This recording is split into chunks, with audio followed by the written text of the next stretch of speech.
देखिए बच्चे, अब हम डिस्कस करते हैं। जो मैंने विलोम शब्द का जो चैप्टर था वो मैंने उसका पूरा समरी बताया। अब हम उस पर कुछ प्रैक्टिस भी कर लेते हैं कि क्वेश्चन कैसे कैसे आ सकते हैं। ठीक है, तो बहुत सिंपल है, आराम से हो जाएगा। ठीक है ना, मैं आपको साथ साथ में इसका जो है प्रैक्टिस वो भी करवाता जा रहा हूँ। ठीक है ना, जिससे आप लोगों को कोई प्रॉब्लम ना आए। ठीक है ना, आशा करते हैं आप सभी अच्छे होंगे। ठीक है, वीडियो के अंत तक बने रहें, बहुत आनंद आएगा आपका, मतलब पूरा रिवीजन भी किया जाएगा। ठीक है, तो आप लोग लाइव में ही बने रहें।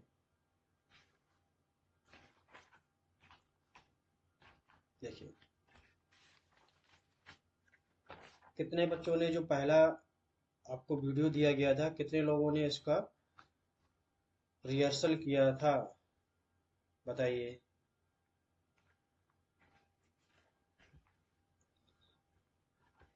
बोलो बोलो, कितने लोगों ने उसका रिहर्सल किया था। आप देखिए, अब हम बात करते हैं विलोम शब्द जो हमने पढ़ाए थे, अब उस पे हम विलोम शब्द का रिहर्सल भी करते चल रहे हैं। ठीक है, देखिए, अब सबसे पहले आता है प्रत्यक्ष। अगर आपसे कोई पूछता है प्रत्यक्ष का विलोम क्या है, ठीक है, प्रत्यक्ष, तो प्रत्यक्ष का विलोम शब्द क्या हो जाएगा। बहुत लोग बोलेंगे सर इसका तो अप्रत्यक्ष हो जाएगा, क्योंकि आपने वो बताया था कि वहां पर प्रत्यय और उसका उपसर्ग का होगा, लेकिन प्रत्यक्ष का अगर हम बात करें तो विलोम शब्द क्या होगा, बताइए। और ये क्वेश्चन पूछा गया है यूपीपीसीएस में। यूपीपीसीएस में ये क्वेश्चन पूछा गया है। प्रत्यक्ष का हमारा क्या हो जाएगा, परोक्ष।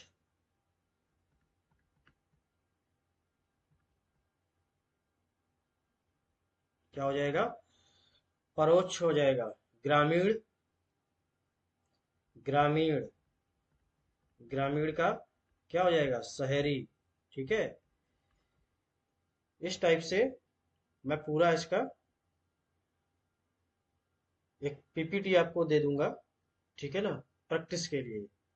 और प्रैक्टिस करने के बाद कमेंट सेक्शन में आप लोग बताएंगे भी कि आपने कितने क्वेश्चंस ईमानदारी से सही किए हैं।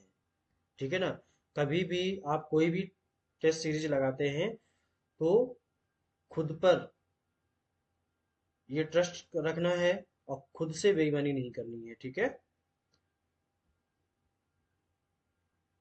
धन्यवाद।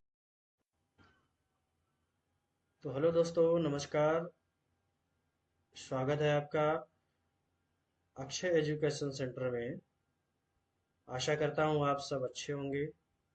आज हम एक यूपी आर ओ से रिलेटेड ही एक बहुत इंपॉर्टेंट चैप्टर जहाँ से क्वेश्चंस पूछे जाते हैं उस क्वेश्चन को स्टार्ट करने वाला हूँ। क्वेश्चन आपका वो, सॉरी, चैप्टर स्टार्ट करने वाला हूँ। ठीक है ना, तो आप वीडियो के अंत तक बने रहें। अगर आपको कहीं पे भी कोई भी समझ में नहीं आता है, कोई इशू आता है, तो आप मेरे से कमेंट सेक्शन में डिस्कस अवश्य करेंगे। तो हम बात करते हैं वाक्य एवं, जो मैंने आपको सिलेबस में लिखाया था। ठीक है, वाक्य एवं बर्तनी शुद्धि। ठीक है, तो देखिए, अब सबसे पहले बात करते हैं, चैप्टर हमारा जो था वाक्य एवं। मजा आ रहा है आप लोगों को पढ़ने में, आएगा मजा। ठीक है, वाक्य का अर्थ, सबसे पहले अगर हम बात करें वाक्य, जैसे हम लोग बात तो करते हैं वाक्य, और एक हमारा होता है शब्द, इन दोनों में डिफरेंस होता है। और एक होता है हमारा अक्षर। ठीक है, अब आप लोग कहेंगे सर ये क्या हो गया, वाक्य, शब्द, अक्षर, डिफरेंस है तीनों में। और बहुत सिंपल, आपको चुटकी में समझ में आएगा कैसे। देखिए, अक्षर क्या होता है, जैसे हमारी जो हिंदी वर्णमाला होती है आ, ठीक है, ई, का, खा, गा, ये अक्षर हो गए। बात करते हैं शब्द की। बात अगर हम बच्चे करते हैं शब्द की, तो शब्द क्या हो गया? जैसे मैंने लिखा राम, ठीक है। मैंने यहाँ पे लिखा भ्रमण, मैंने लिखा यहाँ पर जंगल। तो ये हमारे क्या हो गए? शब्द हो गए, ठीक है। बच्चे अगर हम बात करें वाक्य की, तो वाक्य क्या हो गया? देखिए, जैसे राम जंगल में, सॉरी,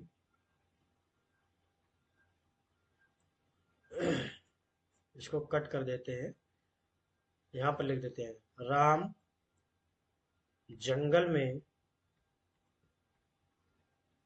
भ्रमण कर रहे हैं, भ्रमण कर रहे हैं। तो बच्चे ये हमारा क्या हो गया? ये हमारा वाक्य हो गया, ठीक है। ये हमारा वाक्य हो गया। आशा करता हूं यहां तक आप लोगों को समझ में आया होगा। तो बच्चे, राम जंगल में, राम जंगल में भ्रमण कर रहे हैं, तो ये हमारा वाक्य हो गया। अब बात ये आती है बच्चे कि वाक्य का अर्थ क्या होता है, ठीक है। इसको भी हम समझ लेते हैं। वाक्य का अर्थ, देखिए देखिए, पॉइंट टू पॉइंट आपको इसलिए हम बता रहे हैं कि आप जब एग्जाम हॉल में बैठे हों तो आपको ये ना डाउट हो कि हमें ये नहीं बताया गया। वाक्य का अर्थ होता है शब्दों के सार्थक व व्यवस्थित समूह। देखिए, डेफिनेशन में लिख दे रहा हूं, आपको ये अच्छे से क्लियर हो जाएगा। शब्दों के सार्थक व व्यवस्थित समूह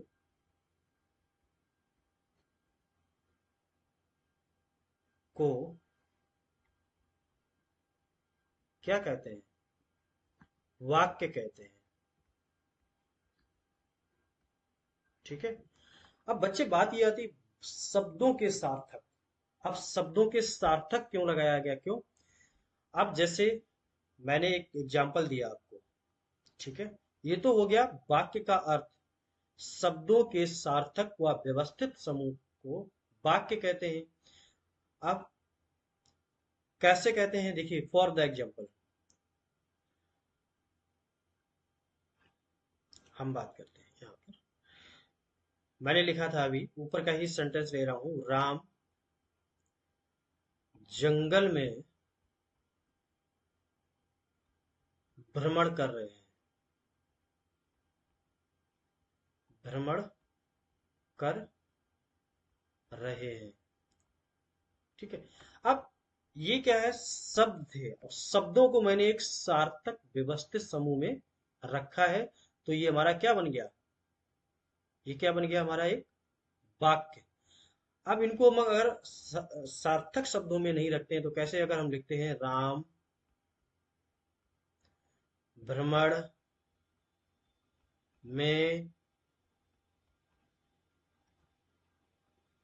जंगल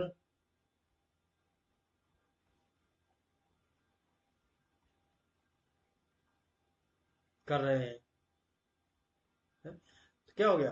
पूरा उल्टा हो गया ना। तो ये व्यवस्थित नहीं है, ठीक है, ये व्यवस्थित नहीं है। तो आप इन चीज को बहुत ध्यान रखिए। देखिए, ये आपके लिए जैसे अब आगे क्वेश्चंस आएगा ना, तो ये आपको बहुत ज्यादा हेल्प करेगा, ठीक है। कोई भी डाउट्स होता है उसके लिए मैं हूँ। हिंदी में अगर आपने ये पॉइंट टू पॉइंट क्लियर कर लिया, तो हिंदी का क्वेश्चन आपका गलत नहीं जाएगा, ठीक है। अब हम डिस्कस करते हैं वाक्य की परिभाषा। अगर हम बात करें बच्चे वाक्य की परिभाषा, इसका पीडीएफ जिसको भी चाहिए होगा हम पीडीएफ दे देंगे, ठीक है। वाक्य की परिभाषा,